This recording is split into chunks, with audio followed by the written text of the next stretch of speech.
प्रेक्षक हो, नमस्कार. आपण पाहता थेट वार्ता आणि मी आहे राजेंद्र झेंडे. आज आपण बोलणार आहोत नाशिकमध्ये सुरू असलेल्या एका मोठ्या आणि गंभीर मुद्द्यावर. तपोवन मधली झाडं कापली जात आहेत आणि त्याला तीव्र विरोध सुरू आहे. नाशिकच्या तपोवन भागात मोठ्या प्रमाणावर झाडं तोडण्याची तयारी सुरू आहे. कारण काय? आगामी कुंभमेळ्यासाठी साधुग्राम बांधण्याचा प्लॅन आहे. सरकार आणि महापालिका सांगत आहे की हा प्रकल्प आवश्यक आहे, पण या प्रकल्पासाठी 1700 ते 1800 झाडं तोडली जाणार आहेत आणि हाच मुद्दा कळीचा ठरतोय. प्रश्न असा आहे की कुंभमेळा हा काही पहिल्यांदाच होत नाही. याआधी लाखो लोक आले, कुंभ झाला, पण झाडं मात्र उभीच राहिली. मग आता एवढी झाडं का कापायची? खरं म्हणजे आजच्या वातावरणात गरज आहे झाडं वाढवण्याची आणि इथे चाललंय उलटच, झाडं तोडायची. या संपूर्ण आंदोलनात एक मोठं आणि आवाज उठवणारं नाव सामील झालंय. अभिनेते सयाजी शिंदे. सयाजी शिंदे यांनी स्पष्ट शब्दात सांगितलंय, निसर्ग आमचा आहे, झाडं आमच्या आई वडील आहेत. एकही झाड पाडलं तर आम्ही गप्प बसणार नाही.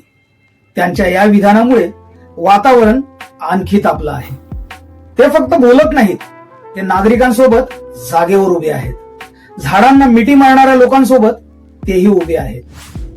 महापालिकेचं म्हणणं आहे, झाडं जिथे शक्य असेल तिथून हलवली जातील आणि एक झाड कापलं तर 10 नवीन झाडं लावू. पण लोकांचा सवाल आहे, लावलेली झाडं मोठी व्हायला 10-15 वर्ष लागतात. म्हणजे आता ऑक्सिजन कोण देणार? लोक म्हणतात प्रकल्प करा, हरकत नाही, पण झाडं कापून नाही. लोकांचे 3 प्रश्न आहेत. नंबर 1, इतर जागा का शोधली जात नाही?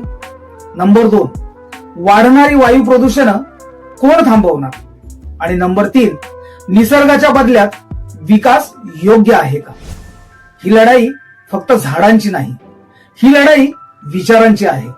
सरकार म्हणतं विकास हवा, जनता म्हणते विकास हवा पण निसर्ग वाचवून, आणि म्हणूनच हा संघर्ष सुरू आहे. सयाजी शिंदे आणि नागरिकांचा सरळ प्रश्न सरकारला आहे, कुंभ येईल आणि जाईल, पण झाडं परत येणार नाहीत. जनतेच्या मनात एक प्रश्न आहे, निसर्गाचा समतोल राखण्यासाठी सरकारनं पुढाकार घेतला पाहिजे. पण इथे तर सरकारच झाडं तोडण्याचा हट्ट धरत आहे. त्यामुळे सरकारवर लोकांची नाराजी वाढत आहे. नाशिककरांनी आता आवाज उठवायला सुरुवात केली. सोशल मीडिया, रस्त्यावरील आंदोलन आणि समर्थन. प्रश्न आता राज्य सरकारकडे उभा आहे. आता निर्णय सरकारचा, पण आवाज जनता देत आहे. विकास होऊ द्या, पण निसर्गावर नाही. मी राजेंद्र झेंडे, थेट वार्तामधून. तुम्ही कमेंटमध्ये नक्की सांगा, तुमच्या मते झाडं कापून विकास योग्य आहे का?